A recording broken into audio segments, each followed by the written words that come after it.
नमस्ते साथीहरु, यो हामीसँग एउटा प्याटर्न लक लगाएको मोबाइल आएको छ। ओप्पोको A37 हामी लक हालेर हेर्दैछौँ, भइरहेको छैन।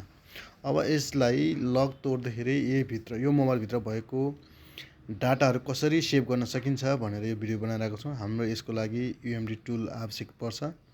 UMD टुलको सपोर्टबाट चाहिँ यसमा भएको डाटा, कन्ट्याक्ट नम्बर, फोटोदेखि लिएर सबै कुरा सेभ गरेर हामी लक खोल्नेछौँ। यसको लागि हामी यो ब्रान्ड ओप्पो खोज्दैछौँ।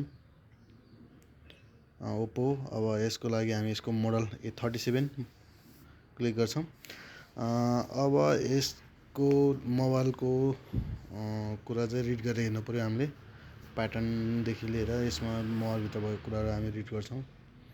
रिड इन्फो गरेर हामी मोबाइललाई सुरुमा स्विच अफ गर्छौँ। यसले पनि कमान्ड दिन्छ, यो टुलले कमान्ड दिन्छ। टर्न अफ द फोन भनिसक्यो, फोन अफ स्विच अफ गरिसक्यो। भोल्युम डाउन र अप बटन थिचेर हामीले USB कनेक्ट गर्छौँ। अब USB कनेक्ट गरेपछि यसमा भएको चिपसेटदेखि लिएर यसमा लागेको सफ्टवेयर भर्सन सबै कुरा यसमा देखाउँछ। हाम्रो मोबाइल र यो कम्प्युटरमा कनेक्ट भयो, यो टुलमा कनेक्ट भयो। यो टुलले के भन्छ सबै कुरा भन्छ।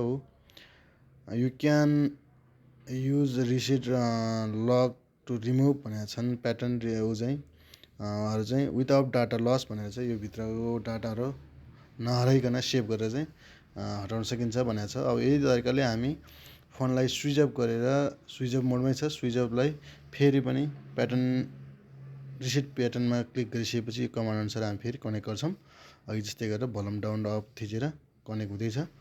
अब यसले फेरि अघि चाहिँ हामीलाई यसमा भएको pattern reset FRP pattern FRP केही पनि हामीलाई देखाएको छैन भने अहिले चाहिँ यसको प्याटर्न लक चाहिँ कस्तो राखेको छ भनेर रिड प्याटर्नमा देखाउँछ। हामी यही प्याटर्न देखाएको प्याटर्न हालेर यो मोबाइलको लक खोल्न सक्छौँ। अब यसको सबै दिँदा रिडिङ प्याटर्न डन भनिसकेको छ। यसको प्याटर्न यसले पढिसक्यो। अब हामीलाई यसले देखाउँछ। सुरुमा नम्बर वाइज रूपमा देखाउँछ यो कस्तो गएको छ भनेर। 14753692 भनेर देखाएको छ। अब 1 बाट सुरुवात भएर लास्टमा 8 मा गएर रोकिन्छ। हो यसरी गर्यो भने यस्तो राखेको छ भनेर यसले देखायो। हामी मोबाइललाई फेरि अन गरेर हेर्छौँ। मोबाइल अन हुँदैछ।